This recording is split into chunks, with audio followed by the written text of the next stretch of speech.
very dense and text heavy, and I'll share with you why. My background prior to being a consultant at McKinsey & Company was founding and leading a public charter school and a nonprofit. My fundraising days go way, way back to when we were Googling what is a nonprofit, how do you start one, how do you get an EIN number, what is a letter of determination from the IRS, and then we're like, okay, now we need to start fundraising and finding some money. Where do we do it?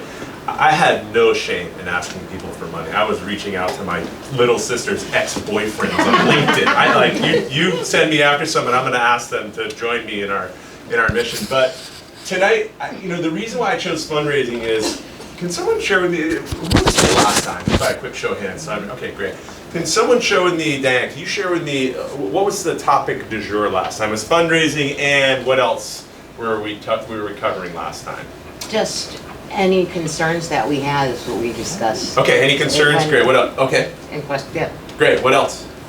Who needed to be included in conversations, what we needed in our organizations, collaboration. Yeah, great. So like organizational design, kind of right. big umbrella. What else? What else was happening? I read the follow-up, so I know I have it in the back of my mind, but I want to welcome our newcomers in tonight and let them know this is an ongoing conversation. It's not like show up now or forever perish and your nonprofit will close their doors. This is an ongoing conversation. I wanted to choose fundraising because I feel like it probably touches all of us. Right. Tonight, in part, and I've shared with you in a little bit in jest, but I think we'll walk out of here with maybe some more questions than we have answers, and that's okay as long as they're the right questions. In part, I want to talk about how to do fundraising well, how to raise money for your organization, how to invest funds and people in your mission. And to do that, I'd actually just like to introduce Danielle from LPI to come up and say how she does it. I'm teasing in part. I met with Danielle 2 weeks ago, and I looked over their financials. I looked over how many donors they had and the levels of donors. And I said, how do you do this? And in part, she shared with me and a couple other folks. I speak with Andre tomorrow about Front Porch Music. A couple of folks who are here that I've talked to. It's not just about asking people for money. It's about investing people in your vision. And I think that that's the core of what I want us to walk out of here today. There's no magic recipe, and when people ask you for money, you know what works. So this literally is just doing the inverse of that, which is so hard, right? As a nonprofit leader or a nonprofit staff member, it's so hard sometimes to say, gosh, I'm sitting here and the tank's on empty, I'm at zero, how do I get to X? In part, these slides are going to get you there, but know that you're not walking out with a silver bullet and there's more to be done. But I hope that we walk out being a little bit further down that path than we were when we walked in today. I had 7 slides, not 55. There's just 7. They are dense, they're text heavy, but again, they're PDF'd and they're waiting for you so you can use them as a framework. When I build slides, it's not to give them to people so that they can read them, it's so that people can take them and invest others, your board, your donors, your stakeholders, your top staff, people who you want to say, hey, talk to this guy Alex, he's talking about raising millions of dollars. Here's in part what he used. This is literally the stuff that I used over the past decade to raise over $28 million for my nonprofit and other nonprofits. Now that $28 million didn't come in the form of $5 checks, it came in the form of foundation grants, competitive funding from the US government, local funding from our municipality. This was in Hawaii, so we had a lot of Native Hawaiian investment. We had all kinds of different funding streams. And in part, that's what I want to talk about tonight in building a diverse pipeline. But the way we do that is, first and foremost, starting at what I call sharing in our collective pain. So we'll start in a place that is painful, right? We're nonprofits. You either started a nonprofit, you lead a nonprofit.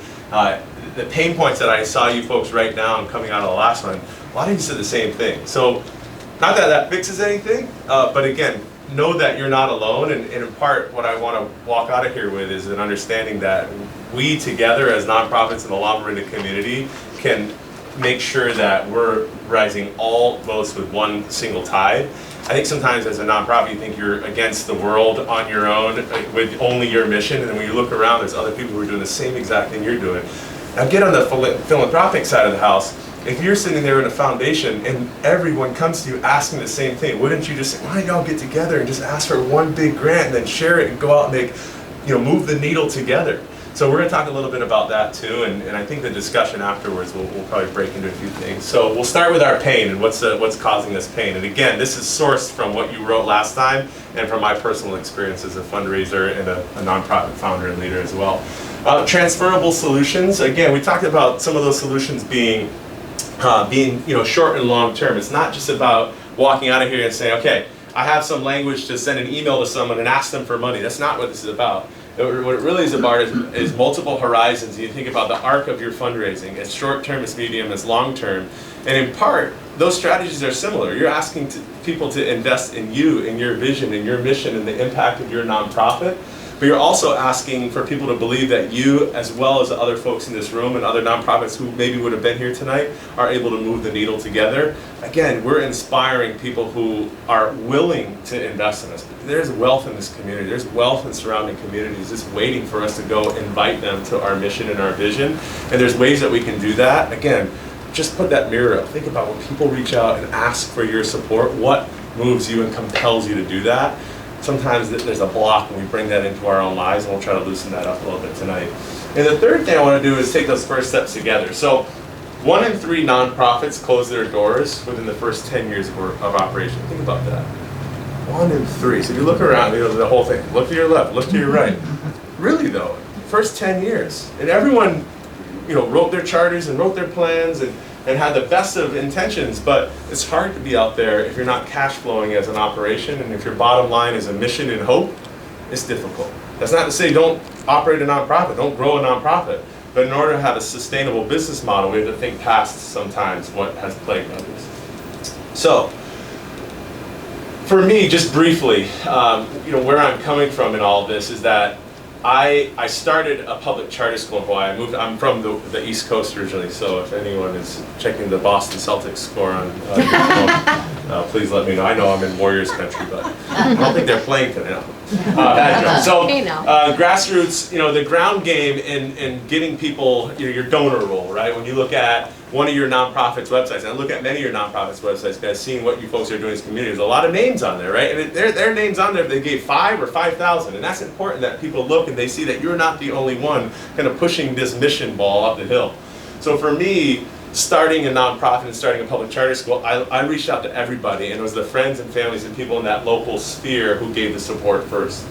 The next is what I think about is our investors, right? Our foundations, either local or national foundations, and reaching out to folks and inviting them to either be a founding stakeholder or to fund a certain project or to fund your program overall. I'm writing grants right now for one of my clients. It's a charter school in Hawaii. This is the same exact thing that I'm working on. There's local foundations, there's national foundations, there's local donors, there's local mega donors, there's national donors, and we're just building out that pipeline so that when they look forward into launching their school this year, they're not looking at an empty bank account, they're looking at a risk-weighted pipeline to grow momentum into the year. And sure enough, that pipeline starts to fill. When you look back, you say, oh my gosh, where did all these funds come from? Well, they came from the small actions that you take towards your fundraising goals, and foundations are part of that. And then the last one is the leverage. So 23 of that $28 million was in Hawaii's first tax-exempt municipal bond to underwrite a charter school facility, and I helped lead a 2-year initiative to do that. That's for another time, talking about what was behind the doors in those 2 years, but know that there's creative financing out there, there's creative solutions, there's venture philanthropy, there are folks who are willing to invest in and take a stake in what it is that you're doing. It's not just asking people for a check. So know that past grassroots organizing, past grassroots fundraising, past foundations, local and national, that are supportive of your mission, there's different ways to raise capital so that you're not every single day wondering if you can meet payroll or rent space or whatever it might be. So common pain points. I'm just going to show these 3 right off the bat. So read through these. We'll just read the headlines, and by a show of your fingers, 1, 2, or 3, I want you to let me know what connects with you the most and what offers you the most, what keeps you up at night, right? So unsure of the fundraising pathway ahead, right? Not knowing, where you're going to ask or how you're going to build a pipeline. 2, which is somewhat related, but it's a little bit more personal, which is not sure if or how many people will give, when and why, kind of that unpredictability of it all. Right? Just because your fiscal year swings one way, that doesn't mean people are inclined to donate. Someone wants to give you money around the holidays, well, maybe you need money in May. So if that is causing you pain or pause, that'll be number 2. And then the third is the time and the capacity that it takes to build relationships and investment in a mission. I think you folks know if someone reaches out to you that you know or you have a relationship, you're more inclined to invest in what they're doing. Even if it's not something you would do specifically. I gave money the other day to a friend of mine who's a Baltimore City Council member who's running to be the chair or the president of the Baltimore city council, Zeke Cohen. I grew up with this guy in Western Massachusetts. He went down and started, he did Teach for America, started a nonprofit. He sent me a note. I said, sure, I'll give money. I know nothing about Baltimore politics. I've been to Maryland like 2 times, but this person who I know and believe in said, I need your help, I need your support, I need to make sure I have this big donor. I said, sure, I'd love to. So the time and capacity, I mean, we have years of a relationship, but that's a challenge, right? You don't have time to necessarily go out and be building relationships that you're not sure where they're going to go. So by a show of hands, or a show of fingers rather, 1, 2, or 3, what is the one that causes you the most pain or gives you the most pause or keeps you up at night? Is it not having a pipeline or a pathway? Is it not knowing where you're going to find donors? Or is it not having the time in order to go out and do both of these things? 1, 2, or 3. It could be more than one. You could do one of these. One of these baseball things. But just choose one. So I'm seeing 3, 3, 3, 2, 3, 3, 1, 2, 3, 3. Okay, by show, I think it's 3. And the good thing about 3 is that 3 covers all of this. I don't have time to ask people for money. I don't have time to find where this money. I have time to build a pipeline. That's kind of like a catch-all. I did that on purpose. Three's good, right? We started nonprofits not to be on the cover of Forbes and to walk around with what is the really nice bags? I don't know, Coach bag. Louis Vuitton. Louis Vuitton, right? I mean, that's not what we're doing here, right? But the time that it takes and waking up every day and kind of rubbing your hands together and say, all right, where am I going to go out and bring people into this mission? Right? And that's part of what Andre and I are talking about tomorrow, front porch music. Gosh, he said, gosh, I love playing music. Husband and I got together and said, we love playing music. He said, no one plays music anymore. Let's bring people over on our front porch, we'll play some music. Now they look out and got hundreds of people playing music, coming, doing stand-up, singing. They have events, they rent out the farm from one idea. But she's not doing that to make a profit and to build some massive house or get the nicest shoes. She's doing that because she knows the look on people's faces when they come over and they play their music. She knows she provides a place for that. Now, she also has charity, right? And keep the lights on and make sure the horses are fed, what have you. We're going to talk about that tomorrow on our podcast we recorded. But the time to do this is a challenge. So like I said, I did that on purpose. So let's break these pain points down, right? So unsure of the funding pathway. What this really means is you don't have a pipeline. Raise your hand if you know what a pipeline or risk-weighted funding pipeline is. Someone break it down in layman's terms. Right back here. What was your name again? My name?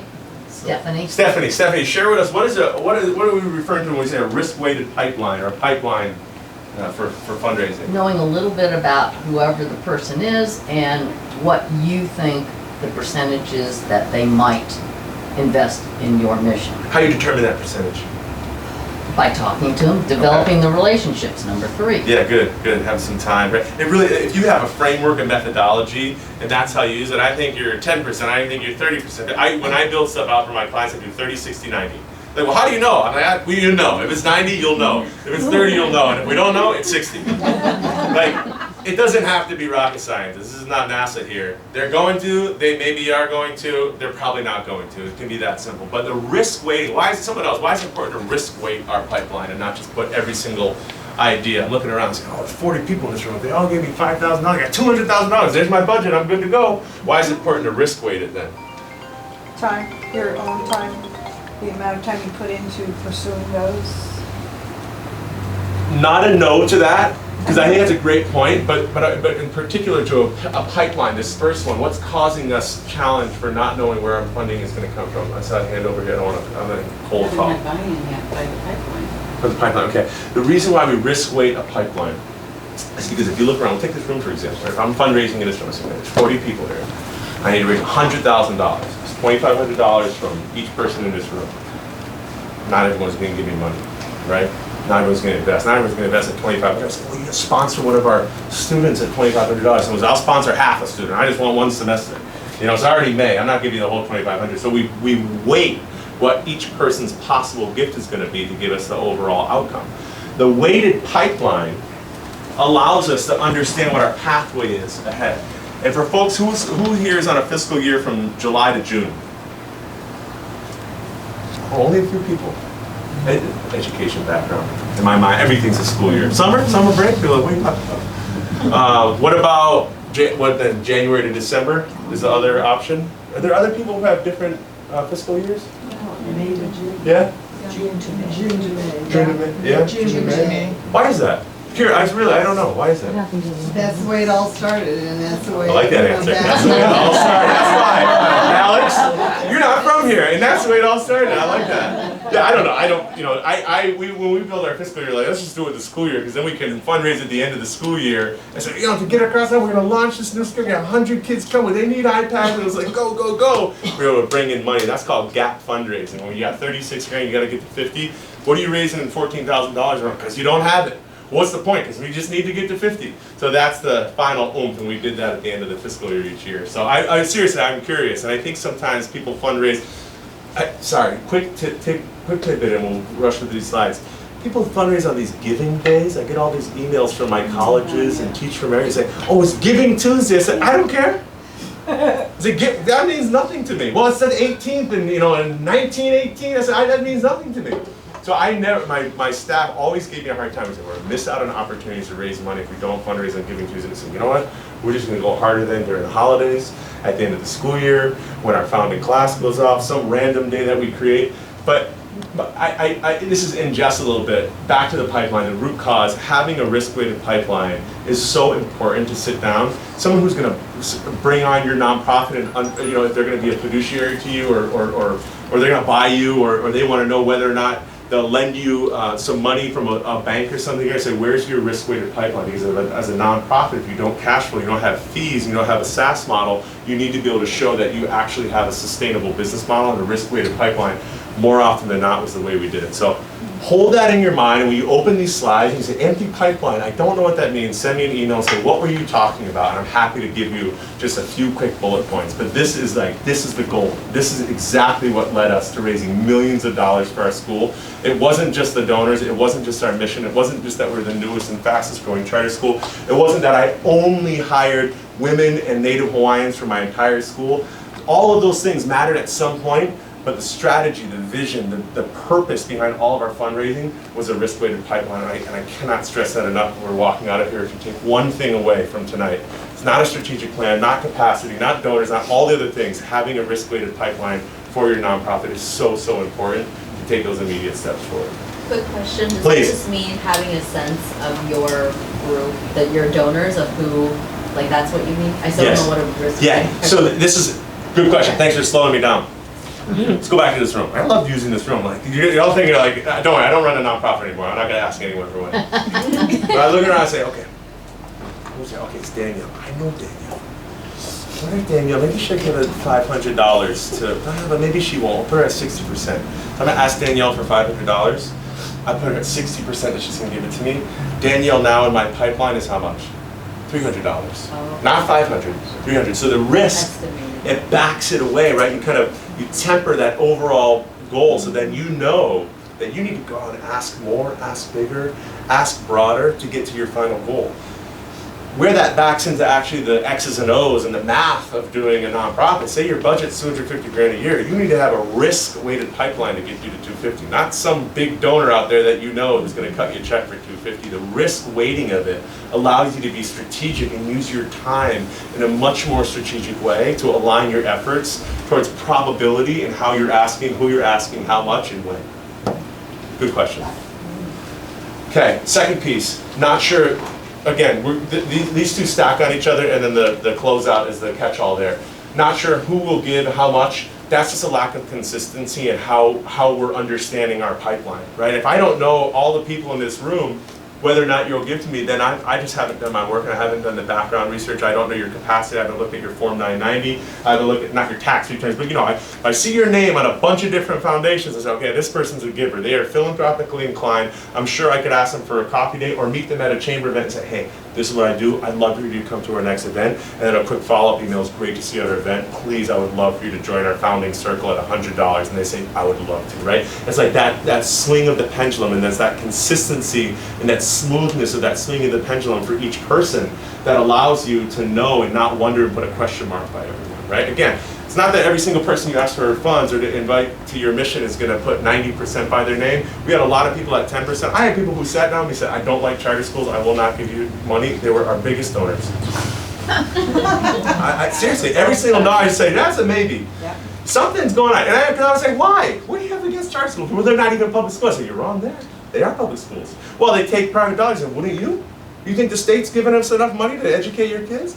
Well, you know, they take kids from public schools. I said, we create opportunities and new seats for the kids in the low-income communities. I never knew that. I said, I know you didn't, right? But again, it's an opportunity to bring people in. So now they went from 10% to 20%. I said, hey, so great meeting you. I'm so glad you don't hate me anymore. I'd love for you to come to our fundraiser. I'd love to come. Great, now they're at 50%. See how they're moving through our pipeline, that risk-weighted pipeline. I always had this number at the top of my pipeline. My CFO gave me a hard time. I said, what is that? And that's an overall bellwether to our risk-weighted pipeline. It was an average of all the money we were asking for and all of the averages. And when it got above a certain point, she would say, oh, I'm sleeping well at night. We're at 82%. Again, this is all my methodology. But it proved pretty well. We raised $28 million over the course of a decade. That's not bad. $2.8 million a year. Again, big tax finance or tax exempt municipal bond in there too. But the point is to have a consistent approach to engaging people to get closer to you and your mission, so that when you do ask them, it's just part of a swing of that pendulum, right? It's not a sticky point, and you know when you go to an event and someone starts walking towards you going like this, you're like, oh great, they're gonna ask me for money. Versus a moment that you know is gonna come in a relationship for someone who does great work, right? You know that they need help, and it will come, but it comes in that smooth swing of the pendulum. Last one, like I said, the catch-all, no strategy. Strategic plan with a risk-weighted pipeline built into it, with just a few folks, gonna change everything for you. And this is what we're gonna get into next, how to do that. So like I said, these are text-heavy, dense slides. I'm not gonna spend too much time on this. These are already PDF and they're in Holly's inbox. They'll be in your inbox by the end of tonight. When you look at these though, know this. A strategic plan is to allow you to bring your vision to goals, to a strategy, to actions, to what you wake up and see on your calendar. That's it. It's to close the gap between, oh, I have an idea, I wish that, and what am I doing at 8:30 in the morning? A good strategic plan, my strategic plans each year, 2 pages on a Google Doc, PDF them and send it to donors when they want it. 15, 20 pages, all the 2 pages. Why am I doing what I'm doing? How am I gonna know I won? What is it gonna take to get there? What are the levers? How am I gonna pull them? What do I have to do tomorrow? It was so simple. For years, 2 pages for our nonprofit, 2 pages for our charter school. And no one ever questioned them because they were so clear we did what we said we're going to do. So that gets to our actions, right? So consistency of actions. This is what I was talking about, that swing of the pendulum. I don't know, it's a golf swing or a baseball swing or a swan, whatever metaphor we want to use. You know when you're in a groove in your fundraising. You know when you're in a groove and talking about your vision and your mission. It's smooth. You're inviting someone to an event, you're following up and thanking them. You're reaching out when they know that the ask is coming around the holidays, around some big kickoff you have. But that consistency is so important. You know, if you have a pipeline that's way, you don't have consistent actions, then you just have something in a spreadsheet that doesn't really back up with anything. This pipeline, right, into your sorry, what's your name? Doctor? Tracy. Or who? Doctor Who? Okay. Tracy. Okay. Doctor Who's more fun. Doctor Who's more fun. I'm a doctor. I have a doctorate in educational leadership, and I know people don't know me when they refer to me as Dr. Teece. I was Coach Alex at my school. Imagine that. Started school, 50 staff, 500 families. I was Coach Alex. And the reason I was, we started with summer camps. I didn't know what to call it. I didn't want to say Mr. Teece. Felt sticky to be in July, you know, playing volleyball. And Mr. Coach Alex. So I always know, but I will refer to you as doctor because I am in your place of work and I want to respect our doctors here, right? This piece right here, right? A risk-weighted pipeline. These 3 acts, balancing our funding pathway, tracking and being accountable, and shared responsibility. Raise your hand if you have ever had the feeling of, I'm the only one really pushing and actively fundraising for my organization. Other people are trying to help, but they're just showing up with ideas and then they're walking away and doing something more important. Raise your hand if you've ever felt that. I won't even look. I know most of the hands are going up because I felt that too. The amount of board meetings that we show up to is like, well, you just need to. And have you ever met? I'm like, yeah, I know who the rich people are. I know we can do bake sales. I know these things. But that doesn't help us move our pipeline, right? A pipeline allows you to look at 15 names and say, who's going to take them? Okay, you got those 3 names? You got those 3 names? Why are your names only at 30%? And now, all of a sudden, we're looking at a document and we're stepping away from that personal ickiness of like, why am I asking my friends to ask other people for money to, where's our pipeline at? Let's work the pipeline. Let's work the problem. Let's dig into this. It makes it objective in a way, right? There's nothing worse than being subjective in your strategy with people that you love and care about for a mission that you believe in. So it's important to have that objectivity. And that's what these things do. A strategic, 2 pages, I'm serious. I will circulate my strategic plan. You'll look at it and you'll laugh and be like, how did this guy raise millions of dollars on 2 pages on a Google Doc? I'm telling you, vision to what are you doing at 8:30 in the morning tomorrow is perfect. That's all you need. Consistency of actions and having a plan to be able to sit down and say, how are we gonna crack this? Versus, why haven't you held up your end of the bargain? I thought you said you're bringing that rich person on your street to our event. I know everyone's been there. All right. This is going to be a really busy slide. I'm going to move forward quickly because it's 6 of, and I want to make sure that I stop at 6 on the dot so we can have some conversation. I know it's also Thursday night, and my 3-year-old's probably wondering. He thought I left for the night. He thought I'm gone, so I got to make sure I get home by bath and bedtime, which is 7. This is what I'll use with clients. Client will sit down and say, I have no idea what to do. So great. Let's bring this out. This will just be like the 50,000 foot document that we use, and again, this is going to be in your email tonight or tomorrow morning from Holly. This is how I look at this. Probability of funds. And I remember saying, raise more funds in 90 days. I'd lie, it's 100. We need that extra 10 days to close out, make sure the money hits the bank account. Our beginning is our individual donors. This is how I build this out in my mind. This is how I work through this with clients. Letters to warm connections. Raise your hand if you know 10 people that you feel comfortable reaching out and say, I'm juicing up my nonprofit. Would you like to join me at X amount? I'm sure. I need more time to think of this. Okay. How many? 5? You know 5? Off the top of my head, sure. Okay, great. See, everyone knows 5 people they can ask for money. Put me down. 6. A small showcase event, right? Andre has these front porch events. She doesn't have, I'm doing a big fundraiser, come with your wallet. I'm doing a front porch event. And then she puts up a QR code. So scan this QR code and go right to her website. If you give $10, it make a huge difference. Right? Small, warm events to get people engaged. And then larger mass mailer campaigns. I know these don't typically work, but if done correctly, we all, you gotta get out there, you gotta get your awareness. Even if people don't give from that, they see your logo, and then the next time you just, I got your mail, that's cool. So what do you do again? The way I do this is go from individual to foundation, our local and regional grant writings. Like I said, for one of my clients in Hawaii, I'm writing national and regional grants on their behalf, the same way I did when I did this for my nonprofit. National grant competitions or some competitive type fundraising. And then the third is what I call like a unique bucket. So match gift. Raise your hand if you've ever done a match gift challenge. You go out and say, will you give me 10 grand if I can go raise 10 grand? A lot of people who have capacity are like, yeah, I'll give you money. I'm not gonna be the only one to give you money. You go, get some sweat equity into this and I'll give you some money and off we go. And then urgent gap to goal campaign closing, which is my favorite. It's like, why are you calling this? Because we don't have enough money. I already gave, I know, but we're this close. You know, you go to an auction. Oh man, I went to my kids' auction the other day, Diablo Valley Montessori School. I almost bought a blanket from their class for $1,800. My wife was gonna kill me. I looked at it and said, we won't give more than 400. My paddle's going up at 1750 because when you're at 425 doesn't see that far away. You look over, you see the board chair, and he's got 475. And all of a sudden I'm going, I hope we don't get this. And someone came out of the back with 2,000. I was like, phew! I was like, we escaped that. And then I got thanked the next day because I bid the price up. I was like, oh yeah, the strategy all along. But the gap, you'd be surprised. You say, I got 10 days, I got 10 grand. Can you join me? You'd be surprised. That urgency kind of pushes people along. Watch how busy this slide gets. I'm going to explain this. And again, you're going to have this in your inbox. All these dots are where your action is. Every single day from day 0 to 30, you're not doing all of these things. You're pushing hard and you're sending some emails, and we'll go over that in a little while. You're writing some grants, and you're on the lookout for some other grants. That's your first month, your second month, your third month until you close. And look what it does. And this is, I'm using this as an example from what I did in one of my fourth quarters. I went back and looked at some of my numbers. How we had to raise 50 grand in our fourth quarter of our school year. How did we do it? And I ballparked these. 20 gifts at 100, 3 gifts at 1,000, 20 gifts at 50, that's 5K, or what does that say, 6K right there.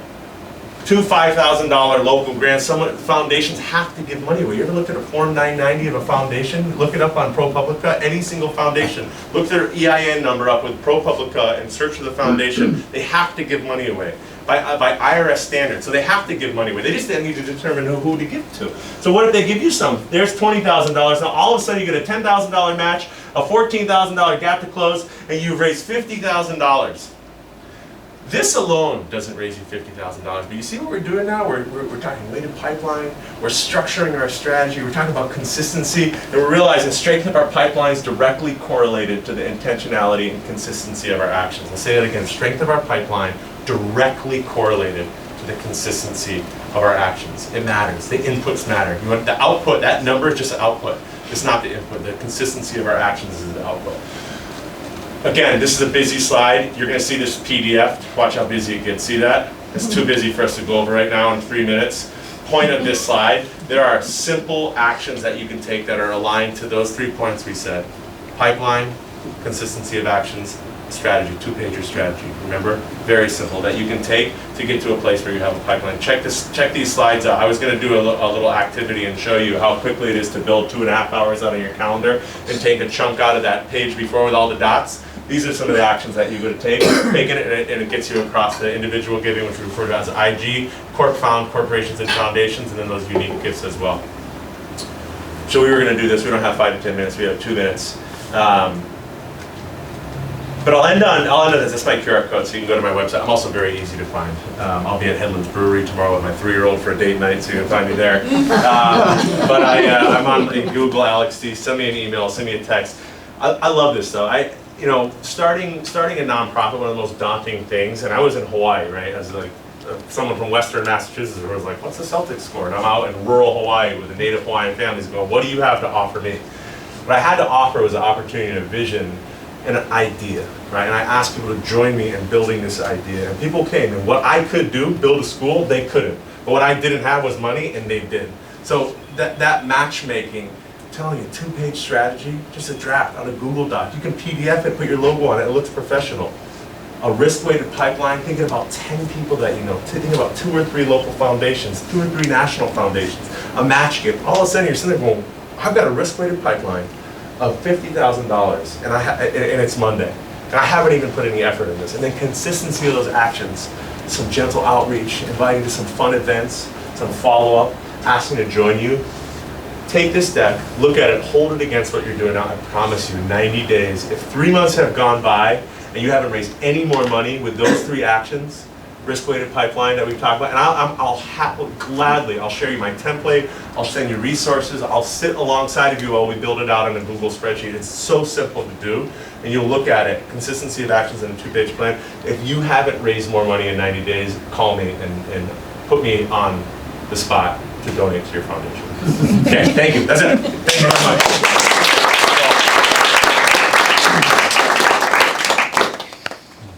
Like I said, we're going to leave with more questions and answers. We have time, right? Yeah. Maybe 15 minutes? Yeah. Yeah, for Q&A. Okay. Great. Maybe Q and Q, not necessarily A, but Q and A. Let's chat, because this has to be brought to light. This doesn't go out and all of a sudden put money in the bank account. But talk to me. What are you thinking? So Sorry, name and organization. I'm Sarah, I'm with Sarah. the Library Foundation. Yes. And I noticed you had write letters and then you also had email. Yes. Do you have an opinion on which is going to be more successful? Yeah, I'm a little old school. I love to write letters. We get so many emails. They're all trash. They go to spam. They're junk. Did you see my email? Like, no, I didn't. You were one of the 100. When you get a letter, you're like, no, a letter. I haven't got one of these in a long time. When people used to give gifts, I used to write them handwritten thank you notes. No one does that anymore. Yeah, good. Sorry. 2 organizations in town do this. No, I get it. You know what I mean? Like, what are those little differentiating steps? And you gotta get the emails, you gotta get the blasts out. You know, I'm doing this podcast series, I write these perspectives, kind of build your brand a little bit. But when you write something and you gotta open a paper, you see that ink, every time I was writing foundation grants, I'd send a cover letter and I would say, hey, it's great to see you, I can't wait to see you come out to the school, and that little piece mattered. I know it did, because people would say, I got your email, and I would get emails and say, I got your letter. So I think that both are important, but don't forget that thank you cards are $10 at CVS. Thing of stamps, you know, Friday afternoon, you're like, I don't want to work. Oh, I'll write a couple thank you notes. It's so easy. And then you look back over 3 months, you've written 100 thank you notes. It's a lot more than anyone else has written. Yeah, good question. I'm old school though, so don't. Yeah. Cool. Yeah. Why a charter school? Why a charter school? So at 22 years old, it's 2007, 2008, and the economy was going to the tank, and I'd offered to join Merrill Lynch, and a mentor of mine said, don't go to Wall Street. It's 2008. It's terrible down here. I said, all right. So what am I going to do? The last single night before the Teach for America application was closed, my friend said, I got into Teach for America. I said, what's that? I said, join Teach for America. Go teach in a low-income community that doesn't have a lot of teachers. Like, I'll give this a shot. Go to Hawaii. I only put Hawaii. I said, I'll only do this when I go to Hawaii. Not that I love the heat and the warmth, the terrible surfer, the whole thing. I love the snow. I said, I want to go somewhere where no one knows me. I have to build everything from scratch, and I gotta earn everything. And I went to Hawaii, and I taught 7th grade English. I got made fun of, and I lost my job after 2 years because all the Teach for America teachers got booted because of this contract with the union. It was a mess. I went to business school, and went back to Hawaii, and I sat down with a group of TFA alums in 2012, and I said, we gotta do our own thing. We're losing people, teachers of the years, all these people, we're losing them, and we can put them all under one roof, and we can do just crazy things. They said, what do you want to do? I said, we should start a school.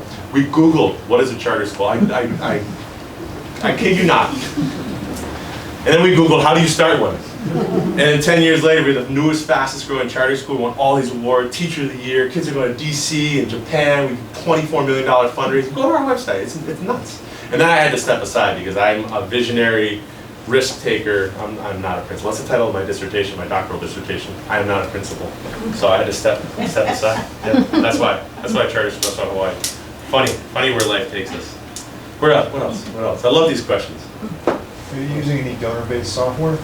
I use Google Spreadsheets, which isn't a software, but it kept me really organized. I used Salesforce back in my Teach for America fundraising days, which was really powerful. It just takes too much time for the return on, I don't know, invested time. Like if you had a development director and a manager and an associate, and you had a whole staff who are geared up to fundraise every day, but if it's like you asking some people you know and go to events, Google Spreadsheets was fun. I love Google Spreadsheets. I was able to link people, text it, hey, jump in this, we'll Zoom.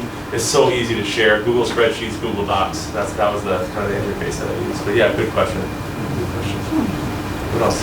Yeah, Alan. I'm wondering about diversifying. You mentioned that, I think right at the beginning. Yeah. How important is that? Because a lot of times it seems like schools and universities, they're doing great with grants. Yeah. But what about the But rest? they don't have alumni giving or something like that. Yeah, that's a good idea. So this slide, again, this is a really busy slide, but I love this slide because it points to exactly what you're talking about, Alan. Mm-hmm. If you have a strategy that is only based on your individual donors, I don't know, what are we gonna do? A stool, right? 3 legs to a stool, that's 1 leg, it's not gonna stand up. You're not going to be able to sustain. Maybe you are. And if you are, great.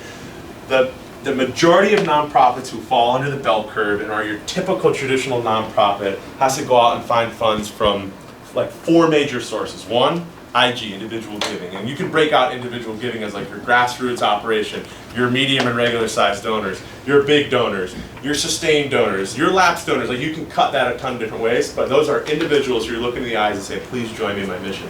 The second piece, right, that second one is your grant writing. And what colleges and universities do really well, a lot of those are like National Science Foundation grants though. They're funding research, they're funding, I don't know, down at Stanford, like the next ChatGPT or something. They're not necessarily fundraising the cool local community, kind of grassroots folksy stuff that we do. I mean, how folksy is a school? How folksy is music? Like, this is stuff that we live for, right? We're not trying to make a name or a buck. We're trying to make a difference, and it's important to know that a lot of those foundations that fund big universities are looking for return on and specific results aligned to their mission. We're looking for general operating or program funding or maybe capital campaign, but we're looking for something really specific. And the third one, the third one's kind of catch-all. It's like IG, Corp Found, and then like everything else. And under everything else, you could do like, I don't know, maybe the city runs a program, maybe there's a federal program, there's like all these other.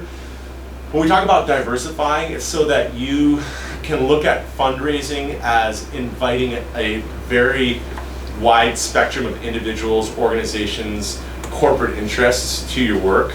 And I have found that when we've relied too much, no joke, 2 weeks before we started our school, we had a $90,000 grant from a foundation called the Gift Foundation. Huge to get this grant. You get this grant, everyone's like, they got gift, we'll give them money. Got a call from one of the foundation people, they said, we're gonna pull your grant. I said, why? No joke. The ex-girlfriend of one of your board members called one of our board members and complained about a messy breakup. 2 weeks before opening. We'd already announced it. We'd already booked it. This was 100% in our pipeline. That was a tough lesson, $90,000 lesson. But the lesson it did share with me was like, never again was I gonna be like, we were meeting half of our fundraising goal with this one grant. So for the rest of the time, we smashed through our fundraising goals, because if we got one of those big ones, it was like, great, we got it. off we go. What was it weighted at? 10%? Count it as 9 grand, book it as that, and let's keep going. It's so, so important to have that small, scrappy mentality. I have found in my experience, there's probably folks in here, you've got like a big donor list, you know you can go to folks and be like, I know you gave 5 last year, but can you, 7, because we're really trying to go for this, this direction in our program this year. Diversified pipeline, funding pipeline, that's just the strategy side of it, but when you look at it on a spreadsheet and you weight it, you sleep so much better at night when you look and you see like 10, 20, 30% versus like 60 and 90%. If your fundraising pipeline, day one, is risk weighted at 90%, with all due respect, it's not. Like 9 out of 10 people aren't going to give you money for whatever reason, right? It could be an ex-girlfriend of a board member. And you'd have no idea what the reason is going to be, but that's the mentality right there. Yeah, great question, Alan. Yes, what was your name again? David with Mobility Matters. Mobility Matters, yeah, great. So my question is, besides Chamber of Commerce, what is one of your best places to network to find bigger donors? Good question. Here, I'll be honest with that question. Here, nah. I don't fundraise here. I'm an individual consultant. The only way that I bring in money is if I offer services. The only way that I offer services is someone asks me to offer services. So I'm not out there investing people necessarily in a mission or vision for my foundation. I could translate that over to Hawaii though. Where I started my fundraising career was when I was in Teach for America. I was part of our donor program, and I would meet with people and talk to them about what it was I was doing in the classroom. And I warmed up, those were my quote unquote warm leads. I reached out to them after I went to business school, came back and said, hey, we met 5-6 years ago. I was a teacher, now I'm starting this school. I wonder if we could sit down and have a cup of coffee. So somewhere in your past, somewhere in your network, there are people you connected with and you feel comfortable enough, it's 10 people, it's not 100 people, it's 10 people, that you can say, hey, long time, or saw you in the paper. That's what I did a lot too. I looked for people's names, I would cut out the article, or I would write them, I say, hey, great article, love what I saw you do, or great job with your daughter's water polo, like whatever it was, whenever you could sit down. And a lot of people took me up on that, and that was my opportunity to share with them what it was I was doing. It wasn't every time that I said, I'm starting, do you want to get involved? And they said, not right now. So it's not like it's, A leads to B, but it does lead to C and D and E and maybe a little bit down the line. So I'd say, like, in your past, people who you have connections with, reconnecting with them, people who you have your eye on. I mean, we all know that, I don't know, there's probably 10, 20 big names in this community, and everyone goes to them and asks them for money. But there's probably people who are like, I don't know, 80 through 100 or 100 through 150 who would take a call from you as well. I think you're thinking about those connections in your past and those warm connections, thinking about people who you have a reason to reach out and say, hey, I read about you. The third one is thinking about who in your network is really influential. I think, I read an article one time that like the way that people fundraise the best is through other people. So early on in my fundraising game, I didn't reach out to people directly. I had someone else who was like at their level, right? I'm like a lowly charter school founder. I can't reach out to some CEO, but their friend can reach out to like, this guy's legit. He's starting something really cool. Can you give him 15 minutes? Sure enough, that led to something too. So I'd say like those 3 strategies, thinking about warm leads in your pipeline, thinking about people who you see and see their names, give you reason to reach out, invite them to a meeting, and then thinking about the people that you know could then reach out to other folks too. Those are the ways that I did it in Hawaii. I'm sure it would work here too. I don't know. I honestly don't know the names. I'm not looking at people's names going, how can I ask these people for money? I did that in Hawaii for 10 years though. It works. Sorry, yeah, 6:13. Sorry, I keep an eye on time because I know that it's Thursday. So we're looking to go after bigger grants, and I'm looking at like family foundations, corporate investment or corporate giving. But what I keep running into, and I hear you about working your network, working your board's network, but a lot of them are saying, we don't take solicitations anymore. Like we will seek, we'll come after you, or Invitation. They're all invitation based, and a lot of them I feel like have also gone under umbrella organizations like the East Bay Foundation. There's tons of family foundations. Yeah, like foundations, so like that little guard. So they're all very guarded and trying to get around that, and like how do you get the invitations so that, what are the strategies? That's such a great question. We have a community foundation called Hawaii Community Foundation Hawaii. It's where everyone's money is, right? People say, oh, Mark Zuckerberg owns 100 acres on Hawaii. I'll ask him for money. It's like, well, he has a family foundation. You got to go through Hawaii Community Foundation. Same thing with Jeff Bezos, you name it. Whoever's got property in Hawaii, they get to Hawaii Community Foundation so they can re-gift and they go, Right. go talk to the family foundation. I think typically getting meetings with program officers, folks who aren't this is the executive director, the CEO, the person that is like in charge. If you have a relationship there, that's fine. But I'd often reach out to program officers or folks who I know that I could get a phone call or meeting with and be like, I'll share with you a little bit about what we're doing and ask for your advice. Someone said that too. You ask for money, you get advice. You ask for advice, you get money. So you're like asking for their advice. Like, what do you think we should do? That's a great program. Like, what do you think we should do? And I think a couple of reps like that just softens up that you are approaching them because they have to give away money. I don't know what it is, 2% a year, whatever it is. They have to give away money as an IRS charitable foundation. And there's guards and there's layers and there's nets to kind of distance the individual from approaching them because they don't. I mean, if we run a foundation, I don't want to look at 500 grand. I want to look at 6 each quarter of people that have come to me because someone I trust has referred them to me. So getting in that sphere, I think. I think approaching staff in part and then continuing to figure out who can refer you, who can get you on their radar. I mean, it really is a ground game. A politician would have such a better answer than that. That's how I did with Hawaii Community Foundation. There were a couple foundations like that. They're like, we don't fund charters. I'm like, good, we're a nonprofit. They're like, but you're a nonprofit. Funds your charter. I'm like, I know, but in your bylaws. And now all of a sudden we're having a dialogue about bylaws and we'll just submit a grant, we'll see what happens. And after the 4th time they said no, they gave us 50 grand as a Campbell Family Foundation. I said, you've asked so many times, Ching Family Foundation of Hawaii too. Never funded a charter in their life. They funded charters 2 times. The first was us, and the second was us. And then the second one I wrote to myself, I'll never ask you for money again, but I need 50 grand to start our high school. And they literally wrote in the gift letter, we'll give you this money, Alex, and we'll give you no more money. I was like, fair enough, we're all good. From man of my word. But this is from someone who said, well, we don't fund charters. Sorry, we just don't do it. Like, great, do you mind if I share with you what we do? You can, but we don't fund charters. Great, do you want to come out and just see what it is that we're doing? It's really cool. One board member? Great. And you see how you just build a little momentum? You look at your pipeline, you just went from 0 to, I don't know, 20, 30, 40, and just one little, you never know, that little nudge. But now you're at 40% to 100, that's a little much better than 0%. So for what it's worth, I'm happy to sit down and brainstorm. This gets me raw, it gets me back to my nonprofit days. My wife would kill me if I said I was going to start another nonprofit. She said, that's not going to pay the mortgage in Lafayette. So what else? Other questions before we start? I'll hang out. My 3-year-old's mad at me already, so you're not going to be mad at me if I get back at 6:45 or 7. I live right down the road anyhow. Any other final questions? Seriously, I'll hang out and chat and chop it up after. Well, my question is around like where if you feel like you have like none of this foundation going on just yet. I don't mean foundation. Yeah, I just want to make sure I catch you. Sorry. Like this foundational Base. like the base of what you're doing, right? Where is the strategic plan the place to begin? In my experience and from my perspective, sorry, I'm just going to not distract us here. Yes. And the reason is, like I shared, we can have the best ideas. We get someone who sent us a name, be like, here's 50 names of people who are going to give you money. What do? Sit down and start calling them? Sit down and start asking them, or how much? When?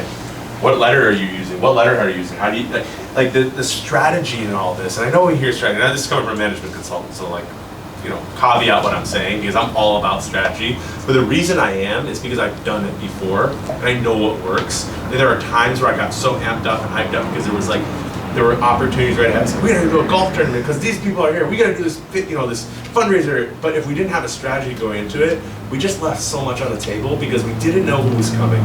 We didn't know their capacity. We didn't know what to ask them. It's the same way when I coach people and they're like, we're gonna ask this foundation for this amount of money. Like, have you looked at their Form 990 and seen the average amount of gifts? Have you seen the median gifts? Do you see what they fund? Do you see the big things they fund? Why would you ask them that much? It's all about having a way, like I said, those little bubbles, your vision, breaking that down into levers and strategies, breaking that down into operationalized, what I refer to like tactical actions, so that when you're doing something at 9 a.m. on Tuesday, it rolls up to your vision. If you're doing something, if you find yourself, and I'm guilty of this too, I might as well just answering emails and doing something like, what did I do today? And you just did stuff. And it's administrivia. A strategy allows you to channel your actions and guide them towards whether it's fun. I mean, we've only talked about fundraising, right? And we haven't even touched program, we haven't touched volunteering, we haven't touched your website, your social media game. We haven't talked about any of those other things.